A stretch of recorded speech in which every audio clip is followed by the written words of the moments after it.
First question, Maricel Halili, News 5.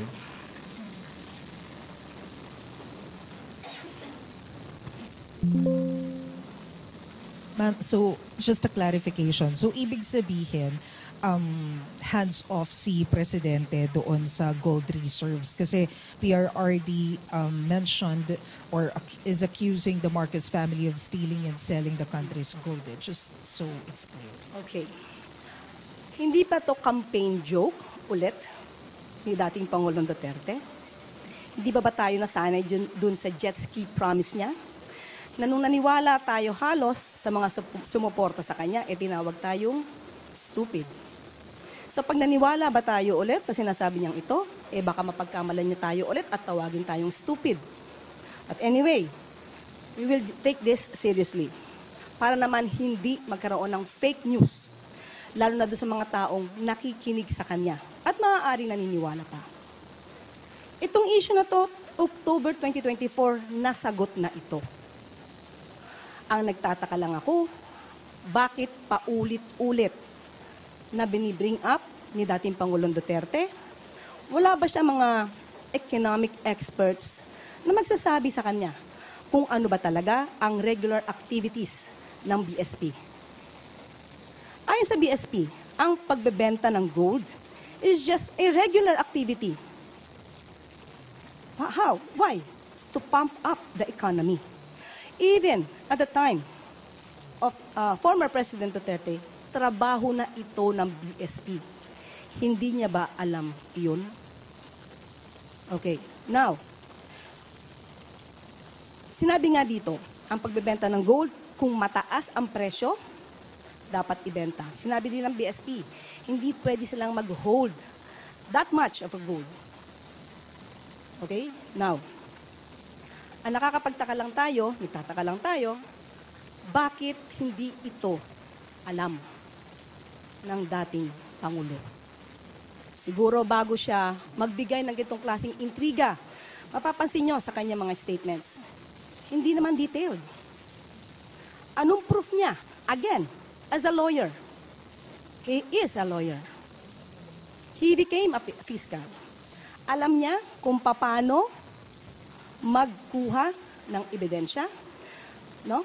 To get the truth. Bakit sa kanya? Parang wala siyang ebidensya. Laging paintriga. All we want here is evidence. Ipakita niya kung si PBBM o ang Pangulo ang nag-utos para magbenta ng gold reserves. Samantalang sinabi rin ng BSP, solely and manage ito. No? Solely managed by the BSP.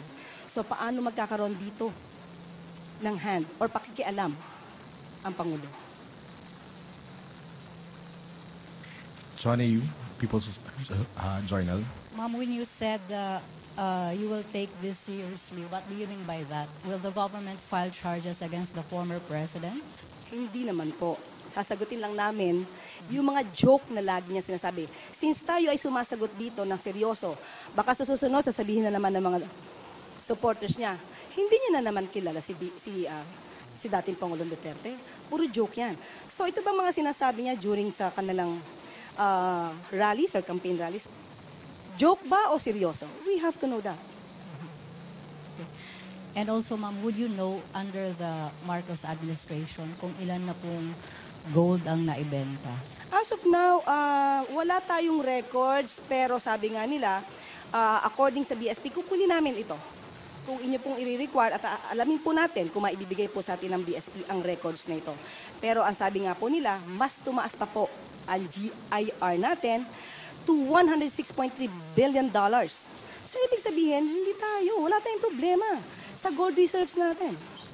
So that's fake news. Ang sinasabi nila ay fake news. Or, mas formal na word, disinformation. Thank you. Next question, please.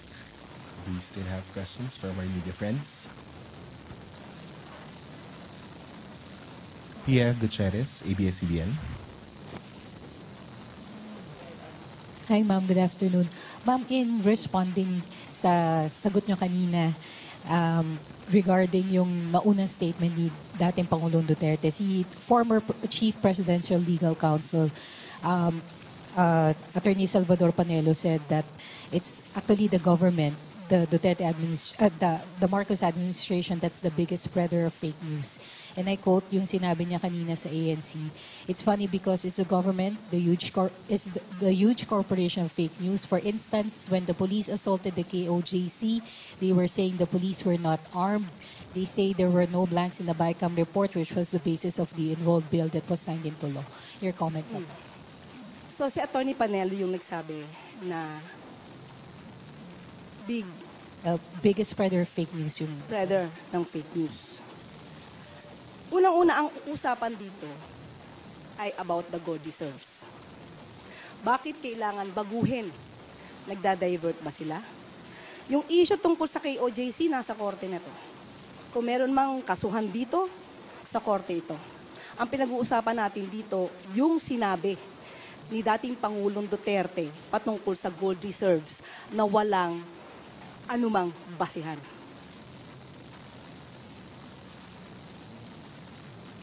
Thank you, Yusek. We have more questions from NTC. Tay Pardilla, PTV4. Good afternoon po, Attorney. Sa Mandaue rin po sinabi po ni former President Duterte na bumalik na po yung droga sa Davao, Cebu, and Manila. Marami na rin mga tambay ang na-hold up at mga nasasaksak. Reaction po dito. Davao, including Davao City? Oh, okay. Kung Davao City pinag-uusapan natin, sino ba ang mayor ng Davao City? Hindi ba yung anak niya? Si Mayor Baste Duterte.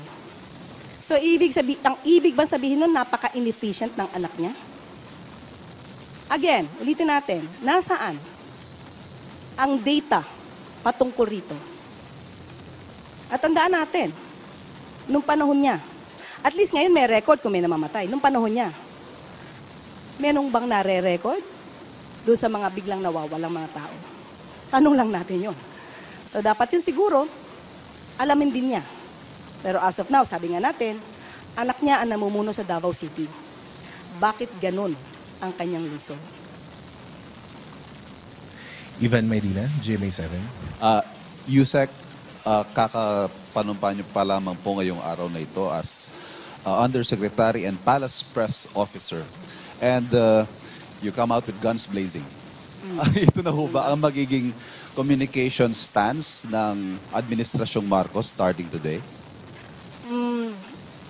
Siguro ganito lang po talaga ako.